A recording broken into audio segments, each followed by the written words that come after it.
If you haven't tried this technique yet, it will completely blow your mind. Hello, my beautiful superheroes. Welcome back to my channel, the place where we make the impossible possible. If you're new here, hi. I'm Scarlett Grace, I'm a manifestation coach, and I'm here to help you manifest your heart's desires and a life that's better than your wildest dreams. Today, I'm going to talk about a technique that if you haven't used it before, it will completely blow your mind. You can use this to manifest any desire that you want, but it works super well, especially for those desires that feel impossible to manifest. If you have something that you have been working on manifesting for 6 months or a year and nothing is happening, this is the technique you need. With this technique, you can unlock those manifestations that feel difficult, that feel impossible, that feel like they will never happen. And the results come fast. In many cases, the results are practically instant. But before we jump into this, if you want to learn how to manifest any desire fast with the law of assumption and Neville Goddard's teachings, then subscribe and hit the bell icon. I also have several self-study courses to help you manifest, including a 21-day course on how to manifest your specific person. And if you need some extra help or my personal advice for your situation, coaching is open. You can find the links for all of those things in the description below. The technique we're going to talk about today comes from Neville Goddard, and more specifically, it comes from an exercise that Neville used to give to his students that came to his lectures. The exercise is actually an experiment in manifestation. He gave them that exercise because he wanted them to prove to themselves that manifestation works. The exercise I'm talking about is called the ladder experiment. And here's how it works. In the first part of the ladder experiment, what you need to do is, for 3 nights in a row, you need to go to bed and visualize as you fall asleep very vividly that you're climbing a ladder. Now, for the rest of the day, you don't visualize anything, you don't affirm anything, but what you do is, you put little papers, little post-it notes all around your place that write, "I will not climb the ladder." And you do this for 3 days. For 3 days, you have the post-it notes all around your place saying, "I will not climb the ladder." And when you go to bed at night, you fall asleep visualizing that you're climbing a ladder. And what happens if you do this is, within a few days, you will manifest some kind of incident where you will need to climb a ladder. That is the exercise that Neville used to give to his students to prove to themselves that the law works. The ladder experiment is very interesting, and if you're very new to manifesting and you haven't seen proof yet that it works, I highly suggest that you try the ladder experiment. I have a separate video about it, detailing exactly what you need to do and my experience from when I did it for the first time. I will link it up to the right and also in the description below, so you can go check it out after watching this video. But the reason we're talking here about the ladder experiment is because this is where the technique I want to talk about today comes from.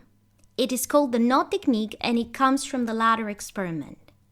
As you noticed in my description of the ladder experiment, you visualize that you're climbing the ladder, but all the post-it notes don't say, "I will climb a ladder." They say, "I will not climb a ladder." So you're not using a positive affirmation. You're not saying, "I will do the thing that I want to do." You're affirming the opposite. You're affirming, "I will not do this. I will not have this." But it still manifests with you climbing a ladder. The reason for this is that your subconscious mind does not understand negatives. In order for your subconscious mind to understand a negative, it has to picture the thing first, even if this is done subconsciously, in order to understand the negative. So when you affirm, "I will not climb a ladder," what your subconscious mind hears is, "I will climb the ladder." The knot doesn't exist because it cannot picture a negative. If I tell you right now, do not picture a pink elephant in your living room, the first thing that pops into your mind is a pink elephant. And this is the exact reason why everybody tells you when you create your affirmations to affirm that you already have what you want. Not that you don't have what you want to get rid of. For example, you are to affirm that you are wealthy. Your affirmation shouldn't say, "I am not broke anymore," because if you keep affirming, "I am not broke anymore," what your subconscious mind will hear is, "I am broke." But what if we use the fact that your subconscious mind does not understand the negative to our advantage? What if we could use it to manifest what you want, and especially the things that have been resisting you, the things that feel impossible, the things that you have been focusing on manifesting for so long, and for some reason you're not seeing any movement to the point where you're frustrated and all your positive affirmations feel fake because you keep doing these things, you keep saying that you have this thing, and it just ain't happening. This is exactly where the not technique comes in. In the not technique, you are not going to affirm that you have the thing that you want.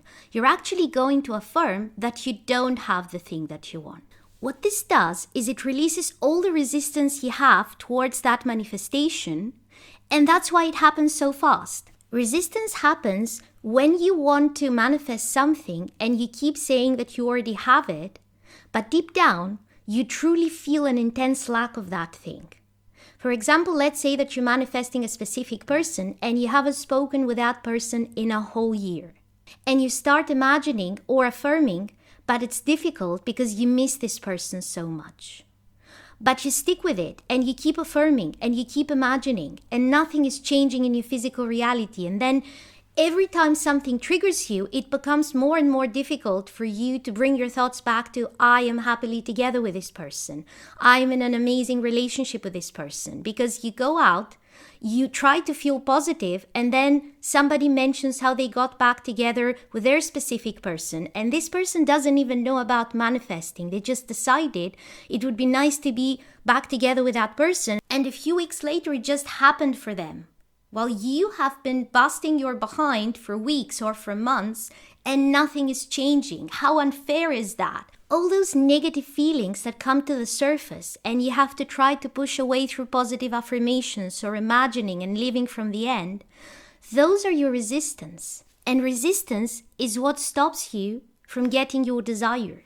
That is why things that aren't important to you, whether big or small, you can manifest easily. Because you don't have any resistance. But when something is important, we put it on a pedestal and that builds a tremendous amount of resistance. And that is why it becomes hard for us to manifest it. It's not that some things are hard to manifest. It's that when something is important, we are making it hard to manifest. That's why some things that you find super hard to manifest, other people around you get them effortlessly. Resistance can only exist if you're feeling and believing one thing deep down and you're saying the opposite thing. So if you're thinking and feeling, for example, I will always be broke because no matter what I try, I never manage to make enough money, but you're affirming I am a millionaire, that is going to create resistance. If deep down you believe I will always be broke, I will never manifest the money, and what you're saying is I will never manifest the money, you don't have resistance.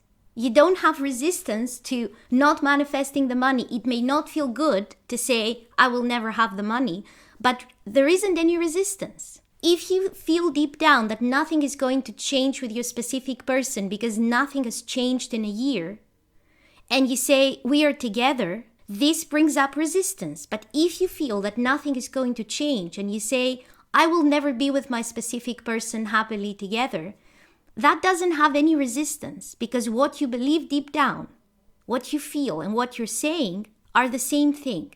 Remember though, your subconscious mind doesn't understand the negative. So if you feel, I'm never going to be with my specific person, and you affirm, I'm not going to be in a happy relationship with my specific person, the resistance goes away, but your subconscious mind hears, I am happily together with my specific person. And this is exactly why the not technique works. And this is exactly why it works so well, especially for the things that you're very resistant towards. Now, this is not the technique I use for every manifestation. This is the technique that I use when I know I have a lot of resistance around the desire, or when something is very time sensitive and I feel it is very unlikely for me to be able to manifest it in time. This is where I'm going to use that technique. And if you're wondering, how do I know if I have resistance around my manifestation? This is actually pretty easy to figure out. If you're manifesting something and it's not happening and you feel like it's a constant battle of trying to keep a positive mental diet, of sticking to your affirmations and not saying negative things about it. If you keep getting triggered, you want to manifest this thing, and whenever you come across somebody who got that same thing that you want, you get super upset and you feel like, I don't know why it's happening for everybody else and not for me, you have a high level of resistance, my friend. In this technique, all you have to do is this. Instead of trying to persuade yourself that no, I am happily together with my specific person, or I have an amazing job when you don't have one, you can just allow all the negative emotions to come up and tell yourself, I'm not going to be with my specific person. My specific person is not going to call. I will never have a high-paying job. I am not a millionaire. I'm not a millionaire. The resistance dissipates because the resistance is there exactly because your conscious mind believes those things. Your conscious mind believes that you are not going to find a high-paying position, that you are not going to manifest millions, that you are not right now a millionaire. So it's a match. There is no resistance when what you believe and what you're saying are a match. At the same time, your subconscious mind hears, I am going to find a high-paying position. I am a millionaire. I will manifest millions, because it cannot understand the negative. You're doing those two things at once, and those are the two things that you need to be doing to manifest any desire. You need to let go of all the resistance, and you need to plant the seed of your desire in your subconscious mind so that it can manifest it. And with the knot technique, you're doing both of those things at once. And you don't have to struggle against anything. You don't have to change your mental diet. You just have to admit that I do not have the money right now. I will not manifest the money in time. I have used the knot technique in many different instances, and the results are always astounding. I remember a time many years ago where I didn't consciously use the knot technique because I hadn't heard about it, but I did that same thing without knowing it's the knot technique. So what I needed was $3,000 for something that was time sensitive. So I needed the money within a week, or I couldn't get the thing. And even though I would have money coming in the next month, I couldn't find the money at that moment where I needed it. I didn't have it in my bank account. I was expecting large sums of money from different sources, but I couldn't do anything about them because they would come after a few weeks or the next month. Not that specific week where I needed the money, and I didn't know anybody I could borrow the money from. And I was trying to manifest the money, and it wasn't happening. And this was for something very, very important to me. So I had raised a whole of a lot of resistance. I had put that thing on the pedestal. It was a once-in-a-lifetime opportunity. There was no way it would ever be repeated. If I didn't have the money for it now, it was gone forever. And I didn't know what to do. I was freaking out. And at some point, I got so tired of being so obsessed for days on end with how to find that $3,000 that I just told myself, hey, you are not going to manifest the money. You will not have the money in time. Just accept it. You will not have the money. You will not.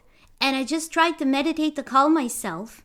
And when I started feeling this anxiety of like, maybe there's something I didn't try, maybe there's a way to get the money, I just told myself, you're not going to get the money in time. Just accept it. And I was just meditating, and I heard my phone vibrating because I had it in silent mode. And I didn't break my meditation to answer the phone. I just kept meditating. And 30 minutes later, when I came out of my meditation, I checked to see who had called me, and I didn't recognize the number, so I called them back. And it turns out it was somebody who works at the firm that handles my taxes, and they were calling to tell me that, hey, we made a mistake 2 years ago when we were filing your taxes, and you ended up paying more money than you should have paid. So you're getting a tax return, and it's a bit over $3,000. So it manifested on its own. I had the money within 24 hours to use for the thing that was a once-in-a-lifetime opportunity, when anything else I had tried to manifest that money had failed completely. Now, this was back when I didn't actually know everything I know now about manifesting, so it happened kind of as an accident. But I used the same technique more recently when I was expecting a phone call that wasn't happening. So I had met this person that was supposed to call me for something, and this was a very important person, and it was for a very important business kind of thing. And I didn't have their number. I gave them my number.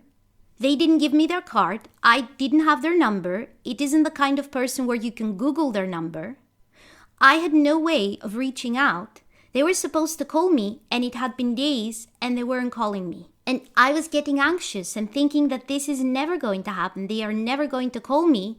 And that's the end of it because I have no way of finding their number or contacting them. Now, this happened during a time where a lot of things were happening in my life that were more time sensitive than this. So I didn't actually have any time to sit down and figure out, how do I want to manifest this? How do I want to approach this? Every time it came to mind, I felt bad because this is something that I really wanted and it felt like it wasn't happening. So at some point, I was thinking, okay, I have to accept that this person is never going to call. It's been 10 days. They are not going to call me. They're just not going to call me. I should stop checking my phone and expecting this phone call because right now they are not going to call me. And as I was putting my phone away, it started ringing. And guess who it was? It was the exact person I kept saying they're not going to call me. Use this technique for your difficult manifestations, the ones that feel impossible, or when you're on a deadline, and you will not believe the amazing results that you're going to have. And if you haven't already, then don't forget to subscribe and hit the bell icon because I put out new videos every Sunday to help you manifest an amazing life.